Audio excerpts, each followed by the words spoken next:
Hey, hello ladies and gentlemen, and welcome to the show.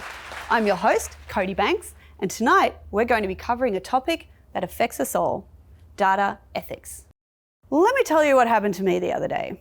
I was relaxing at home with my friends, and my bestie had a snazzy new pair of shoes. Now I said to her, I'm going to get me some of those.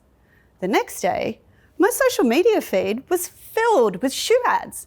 It was an absolute tsunami. Oh no, wait, a shoonami. But seriously, folks, I was a little bit spooked by that. I mean, it's like the internet is reading our minds. We all know that data is a powerful tool, but we've got to have responsible innovation, right? But more on that later. While we're on the topic of footwear, let's kick off with a comedy sketch about shopping for shoes online. Let's take a look.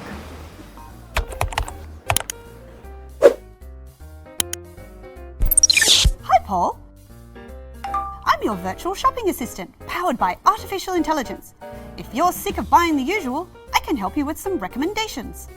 My usual? Do I know you? No, Paul, but I know you. You are 38 years old. You live at 35 Drumsbury Lane. This is your third visit to Shoes R Us this month.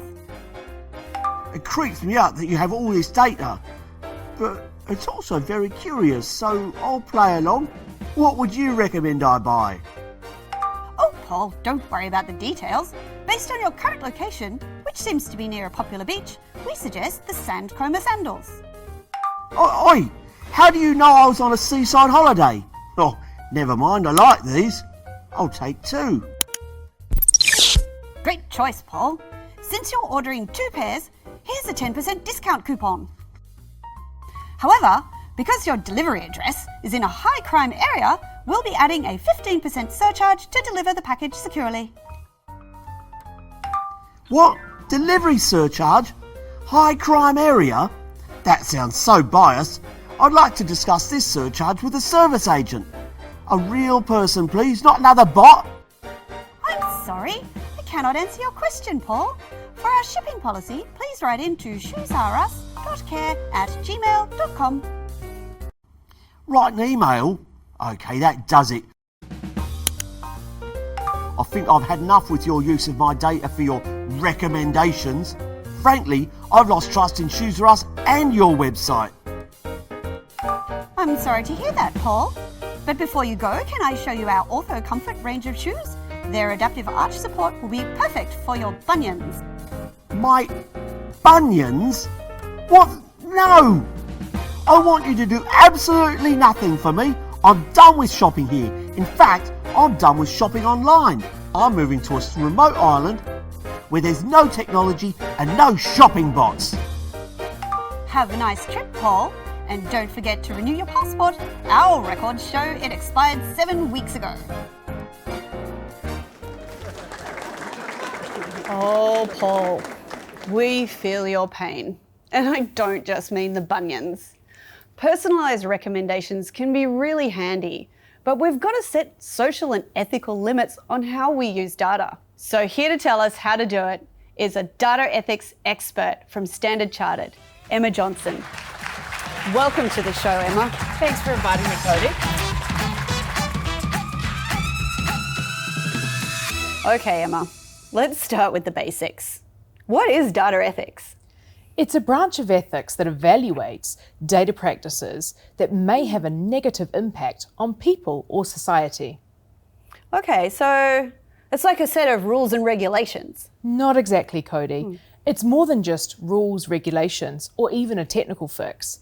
It's really around challenging the status quo and how we collect, use, and store data responsibly. I see. Can you explain a little more? Take Standard Chartered as an example. As a bank, we use data and emerging technologies to service our clients better. These practices bring us added benefits as well as shared value.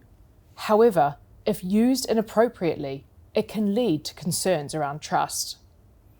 Okay, so you're saying that using data and emerging technologies is a little like a double-edged sword? That's correct. For us at Standard Chartered, data ethics is our currency of trust. However, We need to make sure we're not causing any unintended consequences with the data usage. That's why it's so important we put ourselves in our customers' and our employees' shoes to make ethical, data-driven decisions. While we're on the topic of footwear, you saw that comedy sketch with Paul. If you were responsible for that virtual shopping assistant, how would you have done things differently? That's a great question. First of all, when we're using an AI-based system to communicate with our clients, it's really important to let them know they're working with a bot. Well, that makes sense. What next? I would also consider the potential consequences of using that amount of personal data. We really need to respect our clients in the way they would like us to collect and use data we have about them. As you could see, it really came as a surprise, and it was starting to cause negative impact to Paul. Losing trust? Yeah, Paul was totally losing it. He wanted to get off that website as soon as possible. Exactly. And in such scenarios, we should carry out consequence scanning, which will really help us to understand any potential impact to people, communities, and organisations. Consequence scanning. What's that? It's by asking ourselves 3 questions. What are the intended and unintended consequences of using such data? What are the positive outcomes we want to focus on? And what are some of the harms we may want to avoid or mitigate? Okay, so once we've thought about all of the potential outcomes, what's the next step? The next step is to take action to reduce potential harms. And every employee in the organisation is accountable for that. Each employee? Really? How? Well, they can mitigate unintended consequences within their control. Plus, they can influence decision makers to make responsible choices. And one other thing, at Standard Chartered, we have 5 data ethics principles that help us on our journey: accountability, fairness, respect, transparency, and shared value. Accountability, respect, fairness, transparency, and shared value. I love it. Thank you so much for coming on the show, Emma, and sharing your insights with us. We all know data is a powerful tool and supports good outcomes for clients and communities. So ask yourself, how can I contribute to a more ethical, data-driven world and empower responsible innovation? And remember, folks, data ethics is our currency of trust. So do the right thing and use our data ethics principles in your everyday roles and strive to use data in ways that minimize harm. That's our show, folks. Take care, stay ethical, and when it comes to data usage, always remember, Just because you can, doesn't mean you should. we are here for good.